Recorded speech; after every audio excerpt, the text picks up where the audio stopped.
বন্ধুগণ, রাজনৈতিক ও সাংস্কৃতিক কর্মসূচির মিলন মেলা হতে যাচ্ছে ৩ আগস্ট রবিবার। জুলাই আগস্ট গণ অভ্যুত্থান শোক ও বিজয়ের প্রথম বর্ষপূর্তি উপলক্ষে রাজধানী জুড়ে আয়োজিত হচ্ছে একাধিক জনসমাবেশ ও সাংস্কৃতিক অনুষ্ঠান। এতে ঢাকার শাহবাগ, শহীদ মিনার ও সরোয়ার্দী উদ্যান এলাকায় জনসমাগম ও যানজটের আশঙ্কায় বিকল্প রুট ব্যবহারের অনুরোধ জানিয়েছে ঢাকা মেট্রোপলিটন পুলিশ ডিএমপি। ছাত্রদলের উদ্যোগে দুপুর 12টা থেকে সন্ধ্যা 6টা পর্যন্ত শাহবাগ মোড়ে অনুষ্ঠিত হবে ছাত্র সমাবেশ।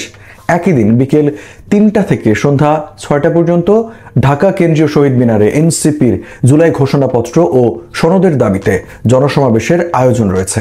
পাশাপাশি 1 থেকে 4 আগস্ট প্রতিদিন সকাল 10টা থেকে রাত 10টা পর্যন্ত সরোয়ার্দী উদ্যানে সাইমুম শিল্পগোষ্ঠী আয়োজন করছে জুলাই জাগরণ সাংস্কৃতিক উৎসব। 2 আগস্ট শনিবার ডিএমপি কমিশনার শেখ মোহাম্মদ সাজ্জাদ আলী স্বাক্ষরিত এক গণবিজ্ঞপ্তিতে এসব তথ্য জানানো হয়। এতে বলা হয়, 3টি কর্মসূচির কারণে উল্লেখিত এলাকাগুলোতে যান চলাচল সীমিত থাকবে। ফলে শাহবাগ ক্রসিং, শহীদ মিনার সংলগ্ন রাস্তা এবং সরোয়ার্দী উদ্যানের প্রবেশ পথগুলো এড়িয়ে চলার আহ্বান জানানো হয়েছে। ডাইভার্সন নির্দেশনায় জানানো হয়, হোটেল ইন্টারকন্টিনেন্টাল, সায়েন্স ল্যাব, কাঁটাবন, নীলক্ষেত, বাংলা মোটর,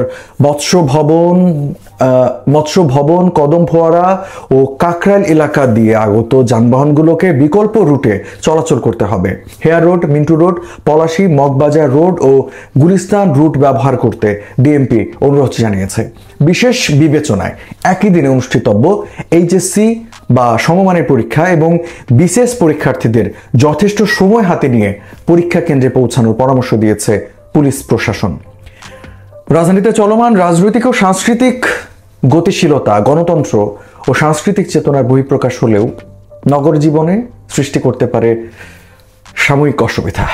তাই জনস্বার্থে সকলকে ট্রাফিক নির্দেশনা মেনে চলার অনুরোধ জানানো হয়েছে, যাতে সচেতন প্রস্তুতির মধ্য দিয়ে কর্মসূচি ও দৈনন্দিন কার্যক্রম উভয়ই নির্বিঘ্নে সম্পন্ন হয়।